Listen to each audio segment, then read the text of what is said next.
Hey everyone, I just wanted to load this video to let you guys know what's been going on with me for the last month and a half. I had wrote on Facebook about a month and a half ago and just giving glory and praise to God for my husband and for him being there by my side during a difficult time. And I told everyone that a testimony would be coming shortly. Well, here's the testimony. On October 29th, I had surgery, and during that surgery, they found ovarian cancer. Now, before I had the surgery, they did a blood test on me, and it caused some concern, and they were concerned that there might be a possibility that I had cancer, but they really didn't think that it was cancer, and I really didn't think it was either. Well, I had the surgery, and they found out that I had ovarian cancer, and I have to tell you, it was the biggest shock of my life. I didn't even know how to respond when they told me, because it was the last thing that I was thinking about having to deal with. Now, everyone in my family and my church family was telling me, God was telling them that I was going to be okay, and just to trust in God. And I knew all these things, and I did trust in God. But there was a part of me that was afraid. And the reason why I was so afraid was, one, I found out about ovarian cancer, and that it has a very poor prognosis. It's usually found very late in stage, and a lot of people don't survive it because they find it so late. Well, when they found mine, it was rather big, and even the doctor, before it was sent off to pathology, was afraid, and he thought that it was going to be a later stage. So during the week that it took for me to find out how far progressed it was, I remained steadfast in prayer and reading God's words. Had a lot of tears, had a lot of fears, had a lot of, I would even say, doubts, about what they were going to say to me. It was a very dark time in my life, but I just thank God for the saints during that time who were constantly encouraging me and just pouring out love on me, and my family who did the same. But I tell you, it was such a dark time in my life, like the most challenging time that I have ever faced in my life. When I got the diagnosis, I just almost couldn't stand to hear what the doctor had to tell me, because I just knew that it was bad news. I almost felt like I was about to pass out, and when he was talking to me about it, I told him, I said, I don't want to hear it, just tell me what I have to do.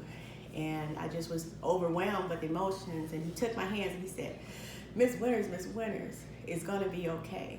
It was found at a 1C, and I believe with chemotherapy, you're going to make a full recovery. And at that time, I just kind of broke down. My husband was in the office with me, and he was calming me down too, because I at the time, I just couldn't, I just was overwhelmed and flooded with emotions. And I asked him, I said, how could this happen? Ovarian cancer is such a rare cancer. How could I have gotten something like that? I was battling with fibroids, which is what I was having the surgery for. And I asked him, I said, did it have anything to do with that? He said, no, it didn't have anything to do with that. And it's really not a rare cancer. But it is rare for a Black woman to have it. And he said the biggest part of it was diet.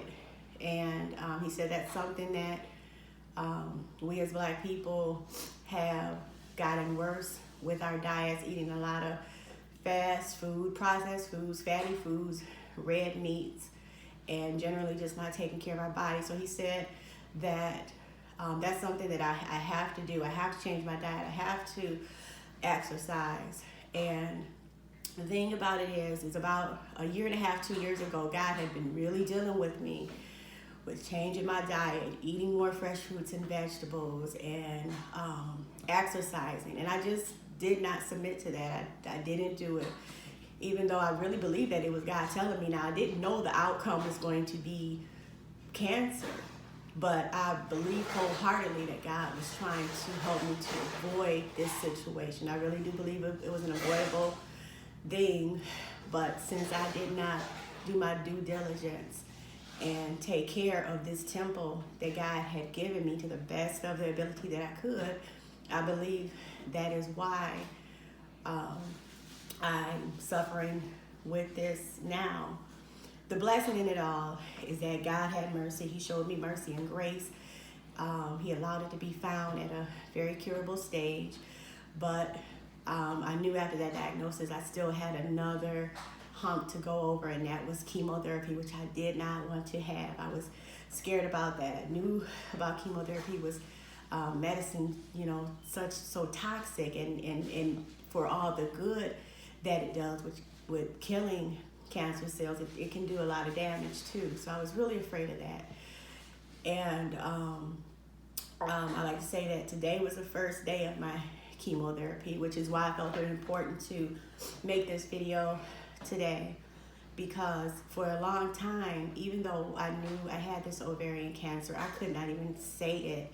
When I would see it on the paper, it would just bring me to tears, because it was so hard for me to associate that with myself. But God has brought me to the place where I can say, yes, I had ovarian cancer. They had surgery. They believe they got it all out. It did not pass. It did not get into any of the lymph nodes. And I say they feel like the prognosis is really good, but it was still a part of me that could not accept that was part of me. That was my history. That was my journey. This was a part of my life. But God has brought me to a place where I'm able to say, yes, I had ovarian cancer, and it's something that I'm battling now with the chemotherapy.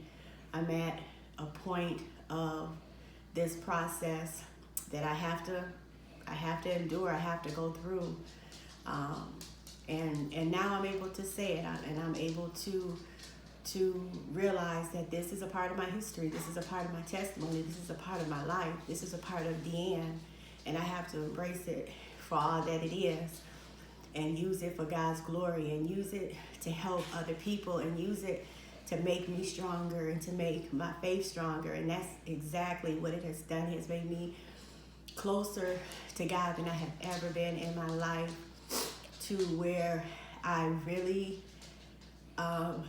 desire to hear his voice and to know him more and to help people. So again, I say today was the first day of my chemotherapy, and it wasn't as bad as I thought it was going to be, but I know it's going to be a process. I'm believing God that he's going to give me all the grace that he has given me before, the grace to endure this, the grace to get over this, the grace to not even have all of the side effects that they say that these medicines cause, so that at the end of this, it will be a great testimony on the healing power of God, and so many lessons that I will learn.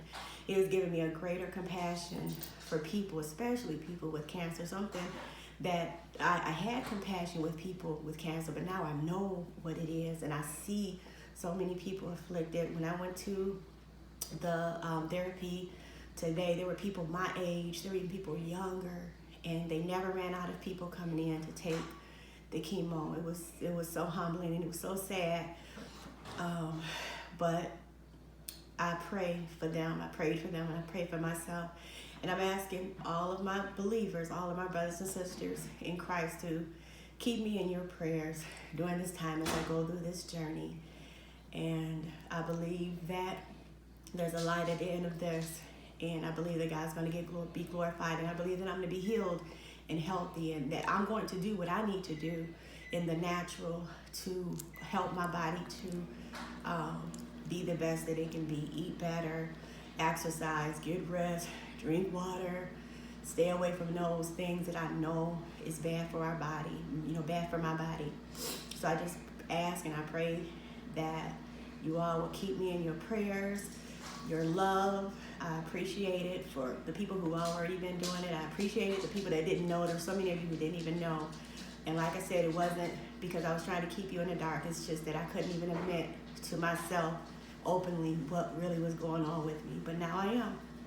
So I'm asking that you just be with me in prayer, cover me in prayer, and I'll cover you in prayer because I know everyone is going through something. And I'm praying for you too. And I just wanted you all to know that I love you. And I expect to see and hear from some of you very soon. And the rest of you, be blessed. Amen.